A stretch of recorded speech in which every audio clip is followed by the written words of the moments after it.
Dear बच्चों, आप लोग को त्रिकोणमिति तक हम पढ़ा करके पूरा खत्म कर दिए थे। ठीक है।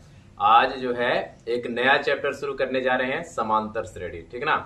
और उसको अच्छे से समझाएंगे। आज हम लोग परिचय देंगे आपको समांतर श्रेणी का, जो कि एग्जाम में 10 से 12 नंबर का क्वेश्चन है। 5 से 10 नंबर आ ही जाएगा, मे बी ऑब्जेक्टिव है, सब्जेक्टिव है वगैरह पूछ करके। खैर, समझना है इसको अच्छे से और जानते हैं। बहुत अच्छा चैप्टर है। इसके बारे में आज आपको इसके बारे में हम इंट्रोडक्शन देंगे पहले, इसके बाद चैप्टर स्टार्ट करते हैं। तो आइए देखते हैं सबसे पहले क्या होता है समांतर श्रेणी। ये बिल्कुल आपके लिए नया है। क्लास 10 में एक नया टॉपिक मिला आपको, समांतर श्रेणी, जिसको लिखा हुआ है बोर्ड पे। चैप्टर 5 है। एनसीईआरटी से हम पढ़ाते हैं, तो एनसीईआरटी का बता रहे हैं आपको, है ना, जो बिहार सरकार की अपनी किताब है। देखिए, समांतर श्रेणी, समांतर श्रेणी जो है ना, ये है क्या, इसको हम कैसे सोल्व करेंगे, इसके बारे में हम आपको आज बताएंगे और अच्छे से आप लोग समझोगे। देखो, समांतर श्रेणी, जिसको इंग्लिश में अरिथमेटिक प्रोग्रेशन कहते हैं, और शॉर्ट में हम इसको लिखते हैं एपी। क्या लिखते हैं? एपी लिख देते हैं। ठीक है। एपी माने अरिथमेटिक प्रोग्रेशन। श्रेणी, श्रेणी माने सीधा सीधी सीढ़ी। सीढ़ी कैसे बना हुआ है? एक के बाद एक अंतराल पर बना हुआ है ना। इसी तरह से हमारा क्वेश्चन है। आइए इसको बहुत अच्छे से समझते हैं बच्चों। समांतर श्रेणी होता क्या है, आइए देखते हैं। देखिए, स्टार्ट। जैसे मैं यहाँ पर लिख रहा हूँ 2 4 6 8 10 डॉट डॉट डॉट, और एक मैंने लिखा 3 4 7 9 एनीबडी 10, कुछ भी।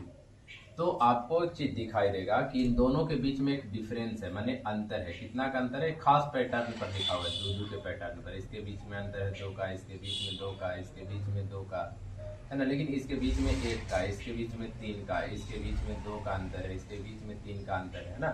तो यहाँ एक खास पैटर्न पर लिखा हुआ है, जिसको आप बता सकते हो कि सर 10 के बाद 12 हो जाएगा।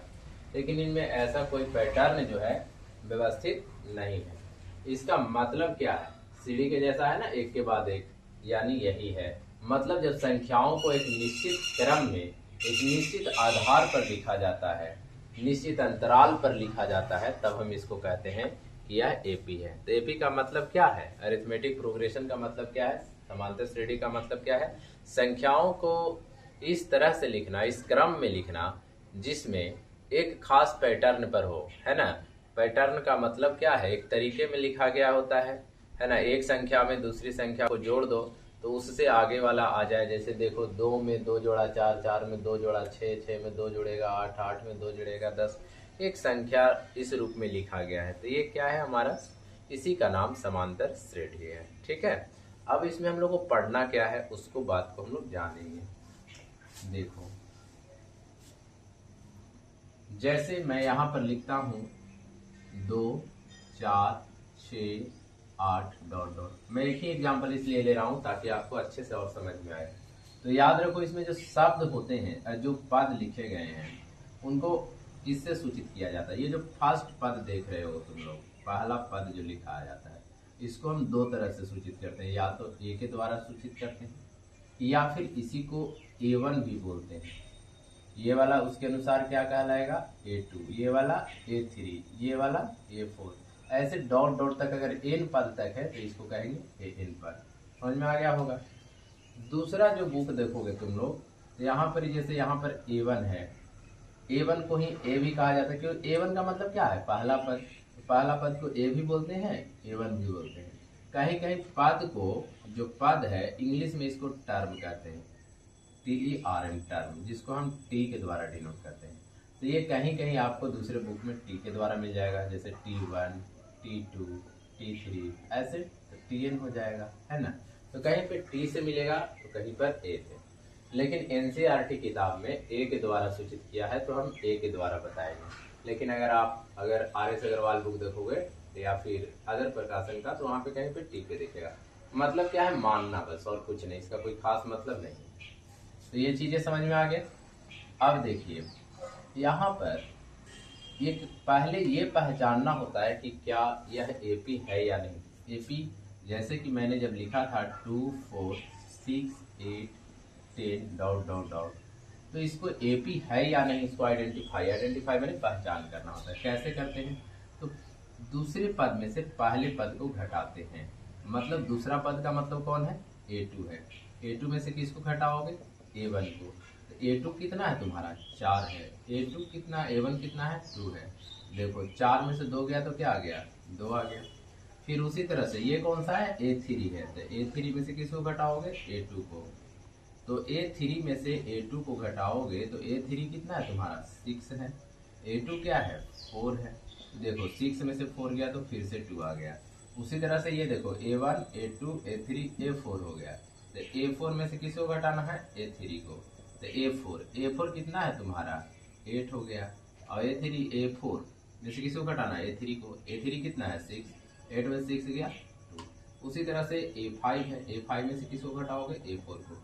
तो ये 10 में से कितना घटाना है, 8, 2 आ गया। क्या दिखाना चाहते हैं इतना घटा करके, ये दिखाना चाहते हैं कि सबका अंतर जो है वो समान है। सबका अंतर जो आया, अंतर मैंने घटा कर जो आया वो सब में 2 आ रहा है। अगर सबका अंतर समान है तब यह एपी में है, तब यह कौची में है, एपी में है। अगर अंतर समान नहीं होता, मान लीजिए यहाँ 2 2 आया, यहाँ 1 आ जाता, 3 आ जाता, कोई भी आ जाता, अंतर आ जाता, तब यह जो है आपका एपी में नहीं रहता। ठीक है। अब तो सूचित कोची से कैसे करते हैं, जैसे ये है इसको लिख देंगे कि यह कोची है, एपी है, ये एपी है। ये डॉट डॉट का मतलब है कि आगे वाला पद। ठीक है, समझ गए होंगे।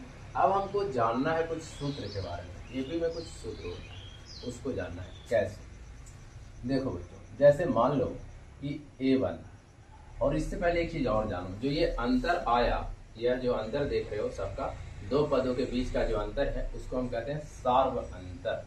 क्या कहते हैं, सार्व अंतर कहते हैं। अंग्रेजी में कॉमन डिफरेंस कहते हैं। यानी इस एपी का जो कॉमन डिफरेंस, जिसको हम डी से सूचित करते हैं, वो कितना आ रहा है, 2 आ रहा है। इस एपी का जो कॉमन डिफरेंस है वो 2 है। कॉमन डिफरेंस जिसको सार्वंतर कहते हैं और डी के द्वारा सूचित करते हैं, और डी का मान कितना आ गया, 2 आ गया। तो अच्छी से एक बार फिर से समझ लो, सारे बातों को समझ लो, कैसे एपी का मतलब है क्या, समांतर श्रेणी, है ना। और दूसरी बात, कैसे पदों को सूचित किया जाता है। डी क्या है, 2 पदों के बीच का जो अंतर होता है उसको डी कहते हैं। डी का मतलब कॉमन डिफरेंस यानी सार्व अंतर है। ये सारे बात समझ गए होंगे। अब आइए हम आपको आगे कुछ इसमें सूत्र है उसको निकालने के लिए पहले सिखाते हैं। जैसे मान लीजिए हम a1 किसके बराबर होता है, a के बराबर होता है। a2 लिखना है, तो a2 कैसे लिखते हैं, a में जब d को जोड़ देते हैं तो a2 आ जाता है। a3 लिखना है तो क्या करते हैं, a में यहाँ देखो 2 को, यहाँ a2 था तो यहाँ a को d जोड़े, a3 है मतलब क्या करना पड़ेगा, 2d। a4 है तो a प्लस 3d करना है। अगर a5 है तो a प्लस क्या d, 4d होगा। क्या समझ में आ रहा है। ऐसे ये चीजें चलती जाएगी अनंत पदों तक। मान लीजिए कि अब एनवां पद निकालना है। एनवां पद का मतलब क्या है, सबसे अंतिम वाला पद को एनवां पद कहते हैं। सबसे वाले अंतिम पद को एनवां पद मतलब nth पद कहा जाता है। अब हमको an निकालना है तो क्या लिखोगे, a प्लस, अब देखो यहाँ पर n मतलब यही ना, जितना यहाँ पर है उतना में से एक घटा के आता, जैसे 5 था तो एक घटा के किए। यहाँ पर n है तो n में से एक घटा देंगे और कुछ ही साथ में रहेगा, d रहेगा। तो ये फार्मूला बन गया एनवां पद का, an बराबर a plus n minus 1 into D. n को है, देख लो यहाँ क्या है, नंबर है, संख्या है। अब इस एपी को चेक करना है, इससे हम करने के लिए सिखा रहे हैं। ये फॉर्मूला आपका ड्राइव हो चुका है, ठीक है। अब मान लीजिए कि आपको ये एपी का पहला, दूसरा, तीसरा, चौथा पद है ना, चौथा पद निकालो, a4 निकालो। तो a4 का सूत्र क्या है तुम्हारा, देखो तो a प्लस 3d लिख देते हो डायरेक्ट। तो a का मान क्या है, पहला पद को ये बोलते हैं, कितना है, 2 है, 3 हो गया। और d का मान कितना आया है, 2 आया है, तो यहाँ पर 2 रख दो। तो 2 3 दूनी 6, 6 और 2 कितना आ गया, 8। तो देखो a4 का मान 8 आ गया कि नहीं आ गया, देखिए आपका 8वां, चौथा पद 8 है, आ गया ना। अब हम इसको डायरेक्टली बनाएं इस फॉर्मूला का यूज करके। इससे भी बना सकते हैं क्या, हाँ बिल्कुल, इससे भी मैं बताता हूँ। an बराबर सूत्र है आपका a plus n minus 1 into D. Cava पद निकालना है, चौथा पद, n की जगह पर क्या होगा, 4, a प्लस 4 माइनस 1 और d कितना है तुम्हारा, 2।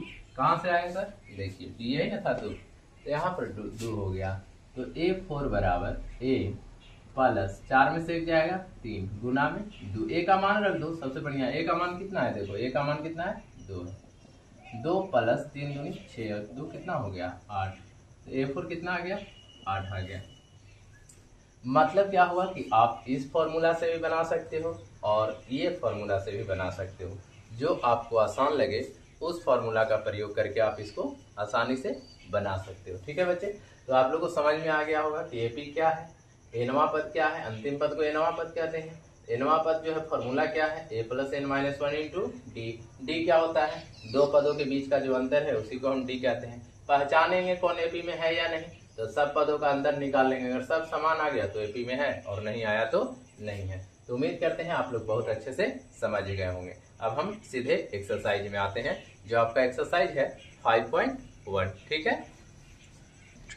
तो डियर बच्चे, आज जो है एक्सरसाइज का परिचय मैं आपको दे दिया हूँ इस वीडियो में। अब अगले वीडियो में आपको एक्सरसाइज मिलेगा। ठीक है, तो अच्छे से पढ़ना और समझना और बताना कि समझ में आ रहा है या नहीं आ रहा है। ठीक है, कई दिनों से वीडियो नहीं डल रहा था किसी कारण से, अब आप लोग को लगातार वीडियो मिलेगा। ठीक है ना, अपने ही टाइम पे। तो आप लोग कॉपी कलम ले करके अच्छे से रिवीजन करना और मेहनत करो। ठीक है, हम बहुत कोशिश करेंगे कि आप लोग को और अच्छे से समझा सकें। तो अगले जो एक्सरसाइज है ना, वो हम अगले वीडियो में आ रहे हैं लेकर। ठीक है डियर बच्चे, जो टाइमिंग को लेकर के इशू हो रहा है, कभी आता है वीडियो कभी नहीं आता है, वैसा नहीं होगा। मैं 3 बजे हर हालत में आपको वीडियो डाल दूंगा। किसी भी दिक्कत हो, मैं कोशिश करूंगा 101% कि आपका वीडियो 3 बजे नेट पर चला जाए। ठीक है।